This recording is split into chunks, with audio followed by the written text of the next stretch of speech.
Nuestra vida hoy está llena de contradicciones. Piensa esto. Vivimos más conectados y al mismo tiempo más distantes que nunca. Tenemos muchas herramientas para ser eficientes y al mismo tiempo estamos más distraídos que nunca. Uno de los lugares donde esto sucede es en las redes sociales, donde la promesa de la conectividad ha provocado soledad y ansiedad. En su libro, Espiritual y Conectado, Josué Barrios nos ayudará a desenvolvernos en nuestro día actual sin comprometer nuestra salud espiritual y nuestra devoción a Dios. Encuentra este y más recursos en lifeway.com.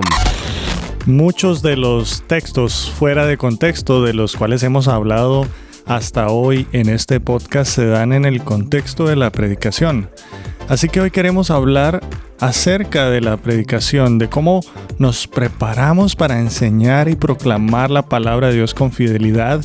Y para eso tenemos un episodio muy especial desde Monterrey, México, con nuestro invitado especial, Emanuel Elizondo. Así que, por favor, acompáñanos para disfrutar de este tiempo en donde conversaremos acerca de la importancia de la predicación, donde hablaremos acerca de cómo prepararnos bien para entregar un mensaje siendo fieles a la palabra de Dios. Y qué herramientas hay ahí que nos pueden ayudar a nosotros en este ministerio tan importante que el Señor nos ha encomendado. Así que, bienvenidos.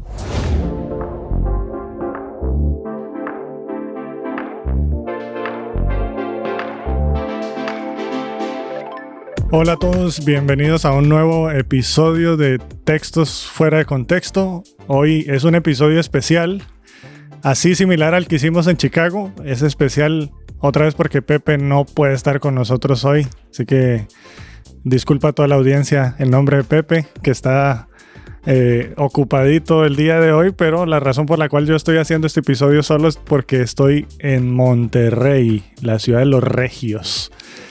Así, estoy súper bien acompañado hoy porque estoy aquí con mi querido amigo y hermano Emanuel Elizondo. ¿Cómo estás, Emanuel? Muy bien, gracias a Dios, Fabio. Contento de poder estar contigo, de estar compartiendo juntos y de que estés visitándonos aquí en la ciudad de las montañas. Ah, pues sí, aquí atrás tenemos la vista de una montaña. ¿Cómo es que se llama? El Cerro de la Silla. Cerro de la Silla, que tiene una forma particular, que de ahí viene el nombre. Ajá, de la silla de montar del caballo, y la estamos viendo aquí con una vista espectacular hacia el cerro. Y acabamos de venir de comer unos tacos de ribeye. Eso. Y unos como sopes con... hasta me va a volver a dar hambre. Sí. De lechón. Muy buenos. Muy bueno, sí. Así que si vienen a Monterrey, pues Emanuel es un buen guía gastronómico y han pasado un buen tiempo. Así que gracias, Emanuel, también por haber aceptado la invitación para este episodio del podcast de Textos Fuera de Contexto. Pero antes, como siempre, nosotros tomamos un espacio para conocer a nuestros invitados, especialmente porque puede ser cada parte de la audiencia que no te conoce bien. Así que, ¿por qué no nos cuentas un poquito, Emanuel, quién eres, qué haces aquí en Monterrey, a dónde te ha llamado a servir el Señor? Bueno, mi nombre es Emanuel Elizondo, estoy casado, mi esposa se llama Milka, tengo un hijo de 3 años que se llama Marcos Daniel y uno que viene en camino. Entonces, ahí para que estén orando por nosotros.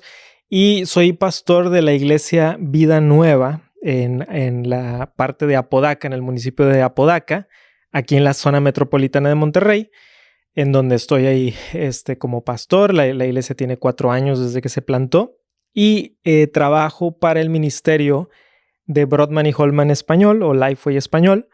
Estoy ahorita colaborando como director editorial asociado, básicamente involucrado en el aspecto de Biblias, en el aspecto de libros y un poquito en recursos, pero más en Biblias y en libros. Entonces, eso es lo que el Señor me ha llamado y es el ministerio en el que estoy involucrado. Y también doy clases en la Universidad Cristiana de las Américas desde hace 7 años y es un ministerio muy bonito aquí en la ciudad también. Sí, quizás algunos de ustedes recordarán a Emanuel porque aparecía en la página de Coalición por el Evangelio. Ya lo perdonamos porque se fue del equipo, pero el Señor lo llamó a Lifeway y estamos contentos de lo que el Señor está haciendo contigo. Pero, Emanuel, yo quiero regresar un poquito y tal vez nos compartes brevemente cuando mencionaste a tu esposa y a tus hijos. Cuéntanos un poquito acerca de tu familia y el recorrido por el cual el Señor los ha llevado como familia. Sí, claro que sí. Pues mi hijo Marcos Daniel tiene una discapacidad física, de la cual nos enteramos cuando él tenía más o menos 1 año, porque es una discapacidad genética. Y entonces, por supuesto, eso fue una sorpresa para nosotros, ¿verdad? Como un matrimonio joven, es nuestro primer hijo. Inmediatamente supimos que si el Señor había decidido poner esto en nuestro plato, era porque el Señor nos iba a guiar a través de esto. Y aunque han sido años complicados, nuestro hijo está muy bien, está mejorando muchísimo y tenemos, aparte del gran apoyo de nuestra familia en la sangre, que ha sido un gran apoyo, tenemos el apoyo de la familia espiritual en la iglesia, que de veras yo no sé cómo hubiéramos pasado o estaríamos pasando, ¿verdad? Si no fuera por el apoyo de la iglesia. Ha sido fundamental para nosotros el apoyo, las oraciones, y hay muchas historias. Y esta historia que la estoy diciendo en 40 segundos es una historia muy larga, con muchas cosas increíbles de la providencia de Dios.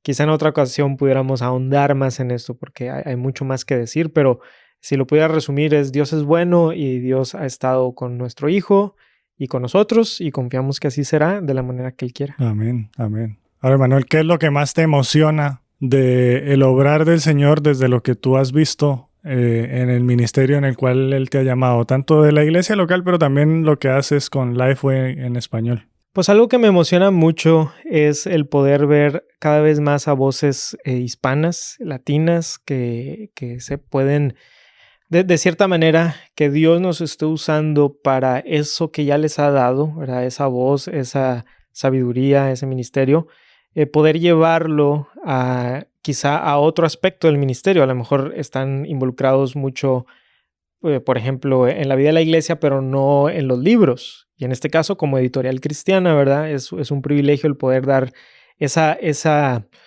amplitud a ciertos temas y personas, ¿verdad? Que quizá, si no fuera por el ministerio que Dios nos ha dado, a lo mejor ellos no pudieran publicar o decir lo que ahora están diciendo. Entonces, para mí eso es emocionante, sobre todo como hispano, ¿verdad? Como mexicano, el saber que hay voces latinas, hispanas, que están enseñando y dando contenido que va a ser de gran bendición. Bueno, Manuel, tú tienes un doctorado.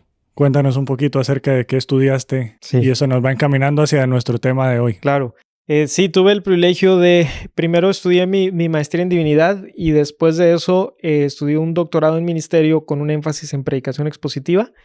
Entonces, básicamente es un doctorado en exposición bíblica y de manera muy puntual en la predicación expositiva como tal. Genial. Pues, audiencia, aquí estamos con un hermano que ha estado preparado para en la exposición de la palabra, y hoy queremos hablar justamente de eso, de la predicación expositiva, los retos que vienen cuando enfrentamos el privilegio y la tremenda tarea de exponer la palabra del Señor. Así que, ¿por qué no entramos a nuestro tema central de hoy? Bueno, pues la pandemia hizo que proliferaran toda clase de exposición. Yo decir, exposición y predicación, que no toda necesariamente era predicación cristocéntrica. Y tenemos plataformas que ya lo hemos hablado seguro y todos sabemos. Todos tuitean, todos instagramean, todos facebookean, todos exponen sus ideas. TikTokean, eso. Así que todos tienen una plataforma para hablar y ha sido un medio que se ha explotado muchísimo en la pandemia, donde todos tienen un mensaje que decir. Y hemos visto un montón de iglesias que tal vez antes no tenían la plataforma virtual y ahora la tienen, y entonces tenemos acceso a una cantidad de sermones, de mensajes de predicadores que no sé si nos alegra o nos preocupa porque no estamos seguros. Pero yo te quería preguntar, para arrancar esta conversación, ¿todavía es importante la predicación desde el púlpito en la iglesia local en medio de una era digital? Uh-huh.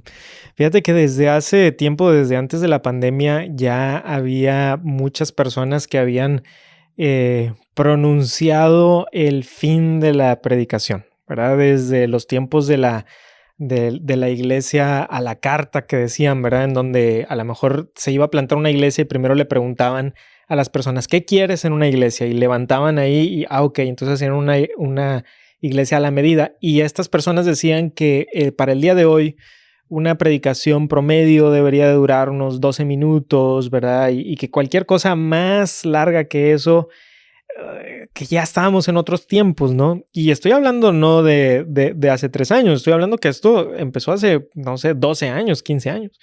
Entonces, cuando viene la pandemia y esta revolución digital que se ha exponenciado de una manera increíble en estos años, pienso que la predicación es mucho más importante, o sea, que ha adquirido una importancia fundamental el día de hoy. ¿Por qué? Porque la iglesia no es un lugar en donde vamos a consumir cosas. Y ese es el problema de la iglesia virtual, ¿no? Y es que pues estoy en mi casa, en mis pijamas, viendo la predicación, quizá cantando, ¿verdad? Quizá, ¿verdad? Porque pues, ya estoy viendo ahí la producción. Y a la hora del sermón, estoy checando Facebook, oye, alguien llamó a la puerta, ahí voy. Ay, de una vez paso por un sándwich, ¿verdad? Ay, oye, y es que el niño, y al final, ¿verdad? Entonces, el poder tener una predicación sólida, alimento espiritual, qué importante es en estos tiempos. Así que yo creo que en la pandemia yo me he dado cuenta de lo mucho que necesito una buena predicación bíblica para mí. Mucho más para los hermanos, ¿verdad? Sí, es fundamental para nosotros. Sí, y ahorita que hablabas de eso, o sea, no solo la realidad de la iglesia virtual, que tiene sus ventajas, ¿cierto? Y que nos fue muy útil. Claro, claro. Y nos sigue siendo útil. Uh-huh. Pero, ¿qué peligros puntuales ves tú, digamos, complementando un poquito ese tema, sí, cuando hablamos de la iglesia virtual? Porque vemos también, bueno, iglesia virtual y todo este tema de la iglesia multipuntos, en donde hay una predicación en pantalla. Incluso nosotros hemos visto otras modalidades también, como la iglesia, una iglesia multipunto, pero que se renta una sala de cine, y entonces en la sala de cine se proyecta el sermón que está sucediendo en otro lado. Y no sé, es como, ¿qué podemos pensar? ¿Cuáles son los pros y los contras de este tipo de predicación y exposición de la palabra? Por un lado, la ventaja de tener estas reuniones digitales, ¿verdad? Cuando comienza la pandemia y hasta el día de hoy, que no hemos completamente salido, es que en momentos de gran dificultad, en donde se cerraron muchas oportunidades de salir, ¿verdad? Cuando había picos en la pandemia y todo eso, pues todavía tenías el acceso a la palabra de Dios, podías escuchar a tu pastor, y algunos lo hacían por Zoom, otros por Facebook, etc. Entonces, por ese lado, para las personas vulnerables, por ejemplo, las personas que no podían salir, gran bendición. El problema es que si tenemos una teología baja de la iglesia, es decir, que la iglesia no es un lugar de comunidad, sino que es un lugar en donde yo consumo ciertas cosas, pues si esa es mi teología, pues obviamente que está con ganas, está padrísimo. Estoy en mi casa, como ahorita dijimos, en mis pijamas, ni siquiera me tengo que arreglar, no tengo que ir a ningún lugar, no me tengo que trasladar, puedo estar aquí y como quiera escucho la predicación y todo eso, pero hemos perdido mucho. O sea, esto de lo digital es solamente temporal, no es lo que nuestra alma necesita. Y te voy a decir algo rápidamente, Fabio. Este domingo pasado fui recordado de eso, porque por la gracia de Dios, bueno, ahorita que por lo menos aquí en Monterrey ha bajado mucho la pandemia, entonces la reunión estaba llena. Y escuchar a tanta gente cantando las verdades del evangelio, oye, se te pone la piel chinita, la piel de gallina. O sea, ¿cómo? Y yo en ese momento pensé, este es el lugar en donde debo estar. O sea, este domingo en la mañana mi lugar no es en mi casa en pijamas. Este domingo en la mañana mi lugar es con mis hermanos, cantando a todo pulmón y después escuchando la palabra de Dios. Qué cosa tan hermosa el poder tener una iglesia. Así es, así es. Ahora vamos a hablar un poquito y a profundizar un poco en el tema de la predicación y quizás aquí hablamos un poco más a los predicadores, a los que el Señor ha llamado a la exposición de la palabra en la iglesia local o maestros tal vez.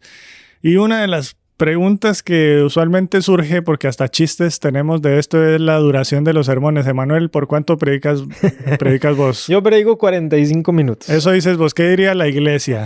No sé qué diría la iglesia. Dicen por ahí que, no me acuerdo si era Sproul, creo que decía, es mejor que la gente quiera más a que quieran menos, ¿verdad? No, hermano, ¿cuándo va a terminar? Ya van al punto 7 y dijo que eran 10. Entonces sí, yo aproximadamente 45 minutos. Ahora, ¿tú crees que hay algo que nos informa sobre cuánto tiempo debemos dedicar a la exposición en un sermón? O sea, hay algo que deberíamos considerar decir, porque encontramos de todo allá afuera. Claro. Sí, hay gente que te va a decir, no, que el sermón debe durar 20 minutos, porque 20 minutos es la capacidad. Y de hecho, creo que aquí lo hablamos recién con alguien que decía, el gobierno, de hecho, cuando te está demandando asuntos que tienen que ver con el sistema de educación, y creo que más dirigido a la parte virtual te dicen, no, tiene que ser de 20 minutos porque es como los estudios dicen que sí, es así. Más de eso la gente ya no. Ya se pierde. Entonces, ¿qué hacemos nosotros? ¿Cómo esto nos informa? ¿Es algo que debería moldear o dirigirnos? Pues mira, recuerdo el año pasado vino aquí a la ciudad Mark Dever y le hicieron esa pregunta del tiempo y de cuánto tiempo. Y creo que la respuesta fue sabia porque la respuesta que él dio es que hay un aspecto cultural también. O sea, es, por ejemplo, hay lugares aquí en México y así será en muchos lugares de Latinoamérica en donde las personas tienen que recorrer mucho para llegar a la congregación, lugares rurales o ciudades muy grandes. Entonces, si tú vas y te transportas por todo ese tiempo y llegas y el pastor tiene un sermón de 20 minutos, sientes que te robaron, o sea, dices tú, pero ¿por qué, verdad? Más bien la gente quiere más. Yo tengo estudiantes que han ido a compartir iglesias rurales donde la gente se traslada de otros pueblos y lo que piden es 2 sermones. O sea, predicas un sermón, luego tienen un descanso y luego hay un segundo sermón, porque para ellos, o sea, tuvieron que caminar mucho tiempo. Entonces, yo creo que hay un aspecto cultural ahí en donde, pero para mí la cuestión es, ¿cuánto tiempo puedo yo verdaderamente hacer una exposición sólida de un pasaje? O sea, hacerle justicia al pasaje, sin nada más dar una versión express ¿verdad? La versión light. Claro, es que a eso iba yo también a preguntarte, porque sí, lo cultural influye, pero también hay algo que es propiamente la exposición de la palabra. ¿Y qué tanto puedes tú desarrollar y explicar? Porque parte de eso es nuestra tarea como predicadores y maestros, es poder explicar la palabra. ¿Y cómo lo haces tú en 20 minutos? ¿Qué reto nos presenta eso? Por ejemplo, John Stott en su libro de Entre dos mundos, él dice que en Inglaterra los sermones expositivos que él recomendaba eran de 30 minutos aproximadamente. Pero antes de él, Carlos Spurgeon, él decía que en su libro de Discursos a mis estudiantes, él dice 45. Y Spurgeon se tardaba 45 casi al punto, porque él tenía varias cosas. Una de ellas era que también sus sermones los estaban transcribiendo y luego se iban a vender por 1 centavo y a él le daban cierta cantidad. Entonces no se podía pasar tampoco mucho. Pero otra cosa que dice Spurgeon en su libro Discursos a mis estudiantes es que él se tardaba 45 minutos también por respeto a las otras personas que tenían que venir, por ejemplo, venían a Londres, pero luego se regresaban. Y él decía, yo sé que tengo congregantes que tienen que regresar a la granja, que tienen que regresar a... Entonces, este es el tiempo que yo sé que puedo exponer bien el pasaje y que hace justicia tanto a que vinieron como a que se tienen que regresar. Entonces, pienso que ahí es importante la labor del pastor como pastor de su rebaño, más o menos ver. Pero si tienes un sermón demasiado corto, el problema es que no le vas a estar dando una buena dieta a la iglesia. Y ese es un gran peligro. Claro. Y hablando de eso, de dar una buena dieta y de tener esta exposición clara, bueno, siempre el reto está en que entre más corto es el tiempo, más ganas les tienes que poner al estudio, porque de esa manera uno va a poder exponer en ese poquito tiempo la verdadera esencia del pasaje. Entonces, pasando un poquito al tema de la preparación, yo te quería preguntar, Emanuel, hay una tarea del predicador, sin duda alguna, ¿cierto? Uno quizás, a veces pienso yo que no sé si todos tienen el mismo nivel de temor del Señor al exponer su palabra. Cuando uno dimensiona como esta es la palabra del Señor y este encargo que yo tengo me obliga y debería orillarme a mí a estudiarla con devoción y con preocupación para poder entenderla y hablar no lo que yo quiero, sino lo que el Señor quiere hablar. Y eso demanda un estudio cuidadoso. Pero del otro lado de la balanza tienes el obrar del Espíritu y que de eso vemos mucho, ¿no? Porque a veces hay exposiciones en donde se abre la palabra, se lee un versículo y el resto es, ¿qué diríamos? Iluminación del Espíritu, o aquí es como lo que me venga ahorita y lo que el Señor quiere decir ahorita. ¿Cómo balanceamos eso, Emanuel? ¿Cómo podemos encontrar un balance entre un estudio cuidadoso y responsable de la palabra de Dios sin anular la obra del Espíritu y lo que el Señor quiere decir? Claro. Ese es un tema que obviamente es súper importante, y cuando tú ves los libros de algunos predicadores que el Señor ha usado con grande fuerza, hablan sobre eso. Por ejemplo, Martin Lloyd-Jones, en su libro de Predicación y Predicadores, él hablaba de cómo él más o menos, o sea, estudiaba mucho, planeaba más o menos lo que iba a decir, pero a veces el mover del Espíritu Santo podía, ¿verdad?, llevarlo a algo que a lo mejor no tenían en las notas. Y famosamente en una ocasión fue a una iglesia en donde estaban televisando el sermón, iba él a predicar, y le dicen, usted cuando vea la luz roja se tiene que detener, ¿okay? Porque se acabó la transmisión. Entonces él está predicando y empieza a ver la luz roja. Y él dice, pero el Espíritu Santo, o sea, dentro de mí, yo tenía que continuar. Entonces continué, se acabó la transmisión, lo dejó ahí a la mitad y dice que la gente empezó a escribirle a la televisora de que por qué le habían cortado el sermón. Sí, ¿verdad? Entonces él dice, hay que tener las dos cosas. Por un lado, el estudio diligente, en donde yo soy responsable, como dijo Cristo, escudriñar las Escrituras. Pablo también le dice algo muy similar a Timoteo, ¿verdad? Preséntate como aprobado, como un obrero que maneja las Escrituras, pero por el otro lado no podemos cancelar para nada el obrar del Espíritu Santo, ¿verdad? En donde, y creo que eso se logra, por lo menos en parte, Fabio, con la oración. O sea, en donde yo estoy orando por el sermón y estoy pidiéndole al Señor que Él use este sermón por medio de su Espíritu Santo para impactar, porque de lo contrario es una charla. Y lo que yo quiero es que sea algo diferente. Y creo que también va de la mano con la manera en que nos acercamos a la palabra. Así es. Porque también este estudio cuidadoso de las Escrituras puede convertirse como en un ejercicio muy filosófico, teológico, científico, y terminamos transmitiendo un montón de información que puede ser información verdadera acerca de Dios y verdadera acerca de la doctrina, pero que no damos espacio y no transforma. ¿Cómo crees tú que podemos evitar ese error?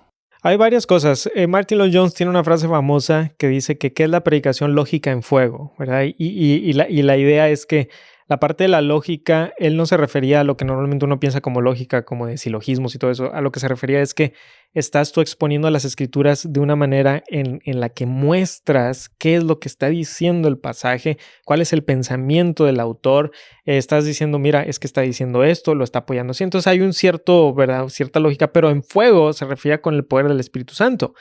Steve Lawson dice que hay una diferencia entre enseñar y predicar, porque toda la predicación trae enseñanza. Pero que en una ocasión le preguntaron a un predicador, ¿y cómo sabe usted cuando es predicación o enseñanza? Y que el predicador le dijo, si no sabes cuál es la diferencia, es que nunca has escuchado una predicación. Porque la predicación no es meramente un traspaso de información, ¿verdad? Porque incluso la palabra predicar en griego, keruso, tiene que ver con proclamar. O sea, es una proclamación de un heraldo. El heraldo viene a proclamar lo que el rey dice. Entonces hay una pasión que se debe de comunicar independientemente de si eres extrovertido, introvertido, si te mueves en el púlpito, no te mueves en el púlpito, si usas las manos, si no las usas. La pasión se transmite. Cuando estás apasionado por lo que estás diciendo, se transmite. Y yo no sé si yo lo he visto, bueno, y yo creo que tal vez conociéndote, creo que tenemos una personalidad similar. Uh-huh. Pero mi esposa me lo ha dicho a veces, así como uno se transforma un poco cuando está exponiendo la palabra, porque no depende de la personalidad. Y ahorita que tú mencionabas esto de esta, no solo es informar, pero es buscar que el Señor transforme a la hora en que nosotros proclamamos el mensaje del Evangelio. Esto me lleva a pensar también en todos los retos culturales, sociales, políticos, de todas las circunstancias que rodean a la iglesia local, a las ovejas a las cuales el Señor nos ha llamado a pastorear. Uh-huh. Y ahí tenemos un reto adicional, no solo es compartir la palabra del Señor, pero también ser pertinentes a la ocasión, claro, y a la situación, porque es ese pastoreo, ese cuidado de la grey de Dios que nos invita también como predicadores y maestros a enseñar lo que la iglesia necesita. Sí. Y entonces aquí la pregunta es, ¿qué consejo le darías tú a los maestros o a los pastores que hoy enfrentan retos culturales, sociales, políticos, pero no saben cómo enseñar la palabra de modo que sean relevantes a las circunstancias que enfrentan? Sí. Porque uno se puede ir como... Este es el calendario de predicación, ¿no? Ya lo hice desde agosto del año pasado. No se mueve para nada. Y aquí estábamos y creo que hay...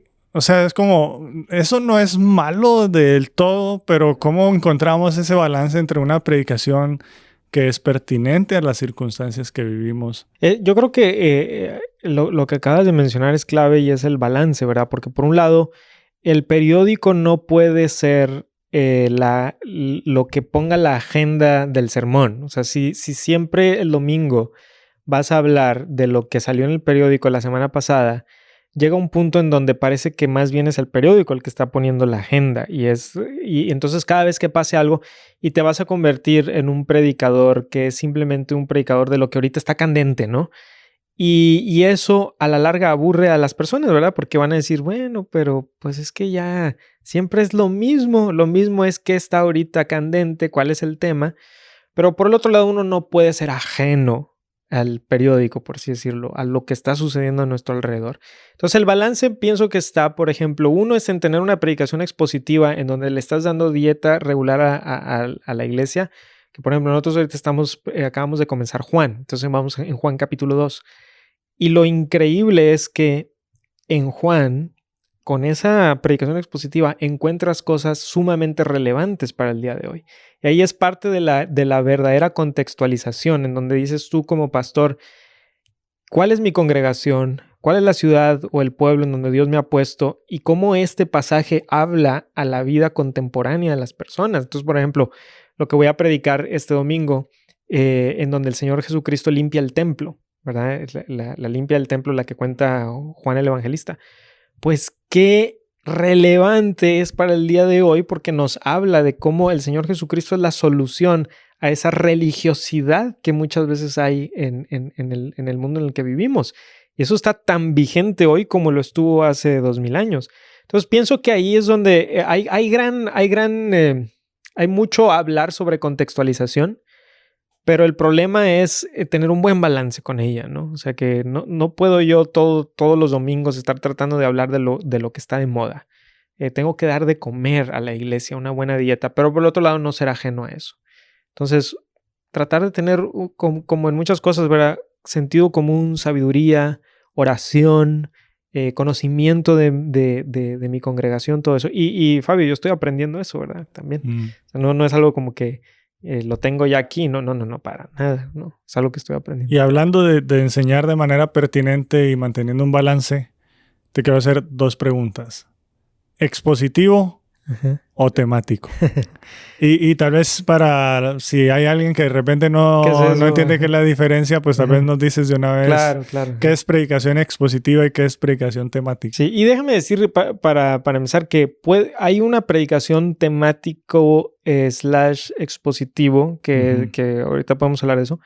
Pero normalmente cuando alguien piensa en una predicación temática, básicamente es escoger algún versículo de la Biblia, a lo mejor uno o dos, y predicar ya sea ese versículo seleccionado o escoger un tema y en base a ese tema seleccionar algún versículo en la Biblia.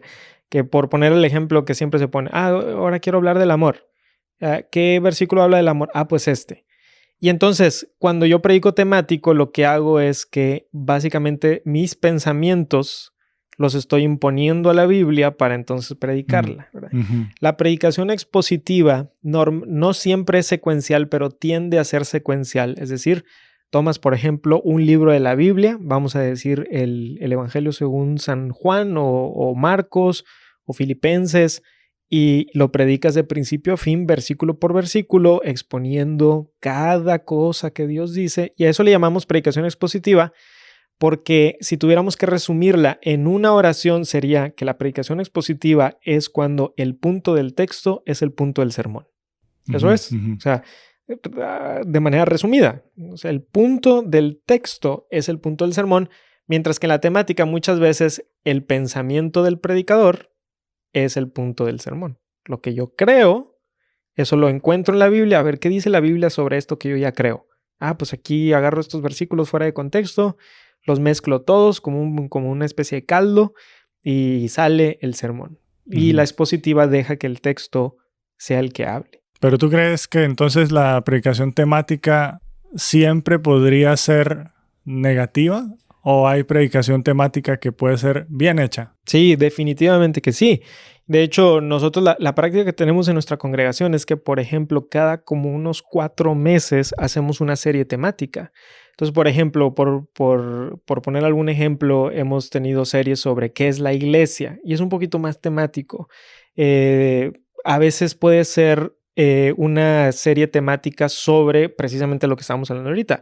Las cosas que están ahorita en la sociedad muy fuerte, aborto, ideología de género, etcétera, etcétera, en donde estoy tomando cierto tema, pero lo que hago, y aquí es muy importante, es que cada versículo que voy a mencionar, tengo que estudiarlo en su contexto, Ujú. porque el problema con la predicación temática es cuando salpico textos, pero que no están en su contexto, que no dicen lo que yo estoy diciendo que dicen.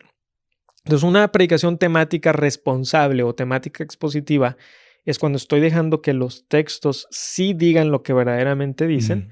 Entonces, pienso que sí. Lo que nosotros hacemos en nuestra congregación es que la dieta regular es la predicación secuencial expositiva, pero también traemos sermones temáticos como cada 4 meses aproximadamente. Una miniserie, digamos. Ya. Ahora yo te dije que eran 2 preguntas y Ajá. aquí va la segunda. Ujú.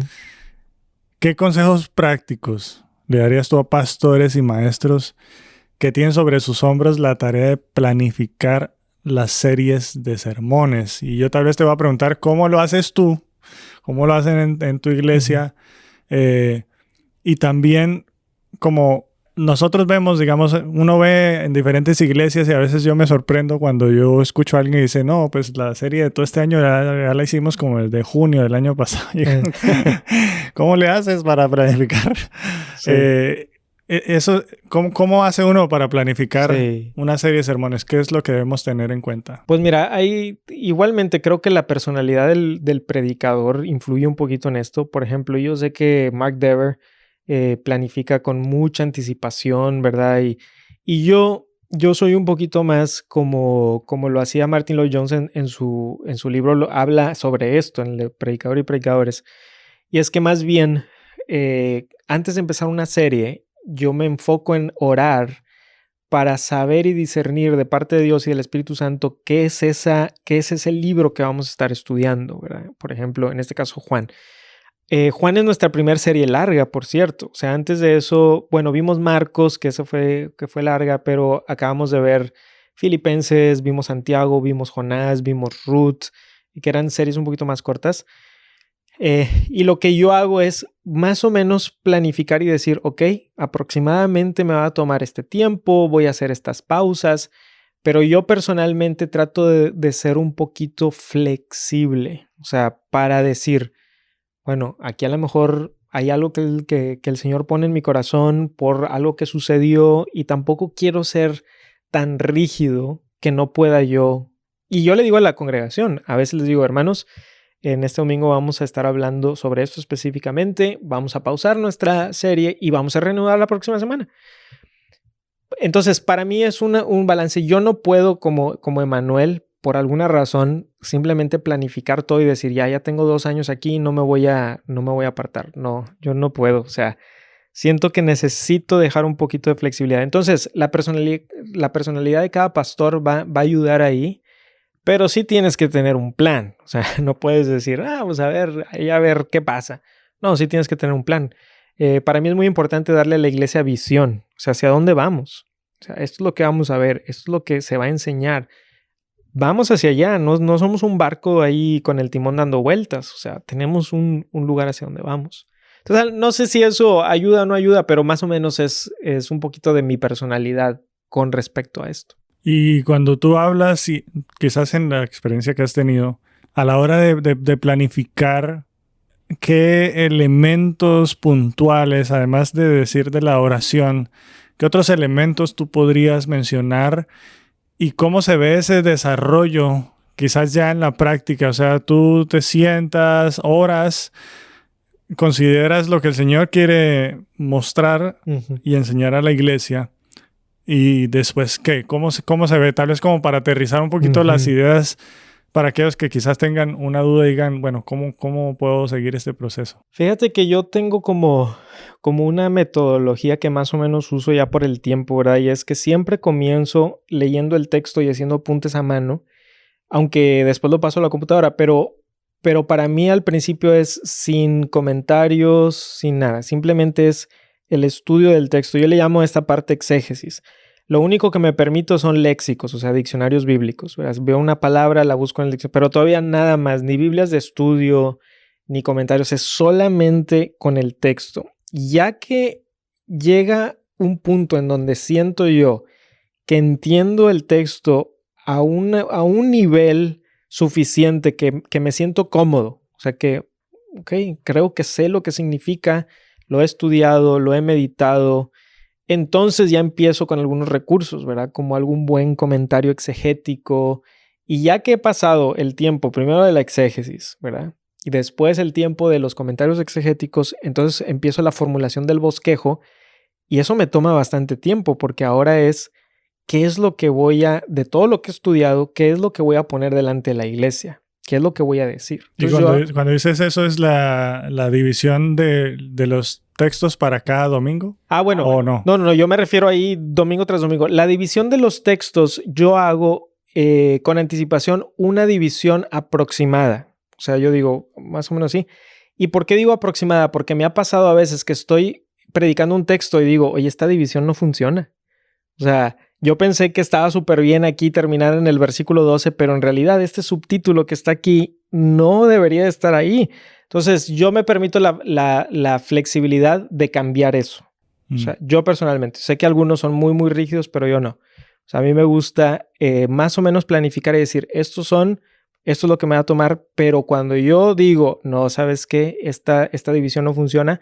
Y fíjate que eso me pasó, Fabio, porque anteriormente, hace como 6 años, que estaba colaborando en una congregación y ya teníamos los textos definidos con mucha anticipación. Cuando a mí me lo asignaban, a veces yo decía, es que el texto está mal dividido. Lo dividimos hace 1 año y medio y ahora que estoy aquí me doy cuenta que la división no es la mejor, pero como no había mucha flexibilidad, tenías que, pues ni modo. Entonces, en ese sentido, a mí me gusta ser más flexible. Genial. Gracias, Emanuel. Sí, creo que todo esto... Esta conversación y también la experiencia que has tenido con los errores que has dicho que, bueno, no somos perfectos, no lo hemos aprendido todo, pero lo que sí creo que podemos compartir con nuestra audiencia también son herramientas. Creo que eso es algo que a veces, en inglés quizás abundan los recursos y en español a veces limitado, Ujú. pero ¿qué herramientas podrías recomendar tú a un pastor o a un maestro, Ujú. predicador, que en su preparación de la Ujú. exposición bíblica? ¿Hay algo que tú usas, que tú dices esto es fundamental? Menciona los recursos, páginas web, libros, lo que tú has usado en tu día a día en la predicación. Si quieres, déjame comienzo por cosas que recomendaría y cosas que uso, pero de las dos cosas, porque a lo mejor va a haber algunas cosas que uso, pero que para algunas personas no sean tan relevantes. Pero lo primero que diría es estamos hablando de recursos, ¿verdad? Recursos, o sea, el primero obviamente es la Biblia y que nadie se confunda con eso. Una buena Biblia de estudio sería una buena manera de comenzar porque la Biblia, una buena Biblia de estudio te da un gran panorama, ¿verdad? O sea, en lugar de comprar un comentario sobre Juan y tener uno sobre 1 Corintios, tienes comentario de toda la Biblia. Entonces eso ayuda bastante. Una buena Biblia de estudio, hay varias buenas Biblias de estudio, Todas de Lifeway, por supuesto. todas ¿no? de Lifeway. No, pero por ejemplo, se me viene a la mente la Biblia de estudio MacArthur, está la Biblia de estudio Holman, están otras muy buenas Biblias de estudio, la de la Reforma, la de Herencia Reformada, etcétera. Creo que vale la pena que la persona investigue un poquito también qué tipo de Biblia para mujeres, por ejemplo, está la Biblia de estudio para mujeres, que es muy, muy buena. Etcétera. Entonces, esa es una buena manera de comenzar. Otra cosa que yo recomiendo es si te puedes hacer de un buen diccionario bíblico, eso te va a ayudar bastante. Uno que está disponible en español es el Vine, V-I-N-E. Casi siempre lo puedes encontrar o en línea o en una librería cristiana. Es bueno. No es, vaya, un léxico así súper profundo, pero es bastante bueno. Está el Strong, que también es probablemente el más famoso, tanto la concordancia como el diccionario bíblico Strong, que son cosas diferentes y que las dos son muy buenos lugares.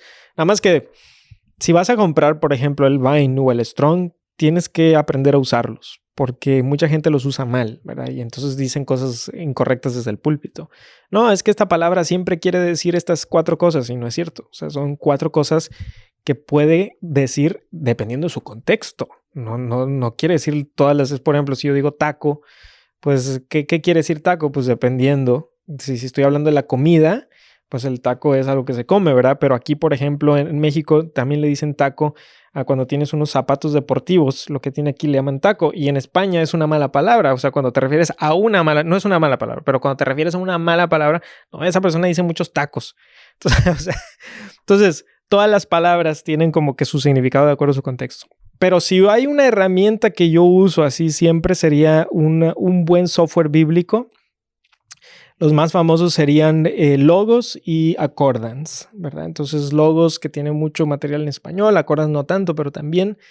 Y ahí encuentras de todo, ahora sí, ¿verdad? Desde Biblias de estudio, diccionarios bíblicos, comentarios, mapas, líneas de tiempo.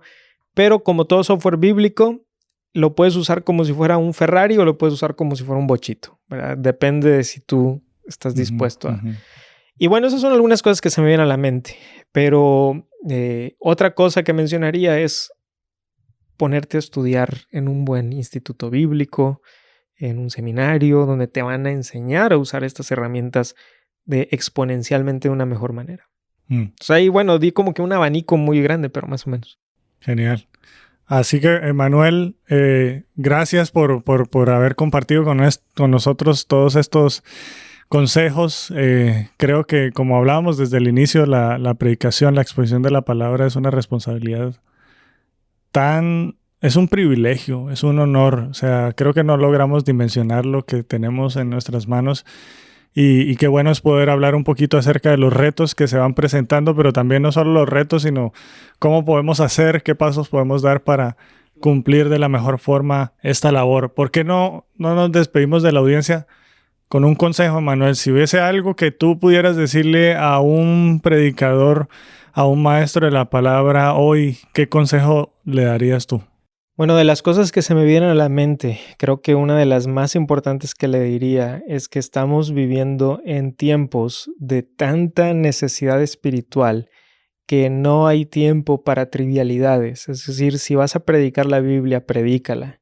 El púlpito no es el lugar para tener una conversación casual. O sea, estamos en tiempos tan complicados que si vas a predicar, predica la palabra de Dios. La gente no viene a escuchar ni discursos, ni charlas, ni tampoco viene a escuchar a alguien que la pueda hacer reír, aunque no estoy necesariamente en contra del humor. Pero lo que vienen a escuchar es la palabra de Dios. Así que predica la Biblia, predica la Biblia. Gracias, Emanuel, por habernos acompañado y gracias a toda nuestra audiencia por habernos acompañado en este episodio hoy. Recuerda, si no te has suscrito a nuestros canales de podcast, hazlo para que recibas las notificaciones de nuevos episodios y como sabes, cada mes tenemos un nuevo invitado para hablar de temas importantes de textos fuera de contexto. Así que nos vemos hasta la próxima.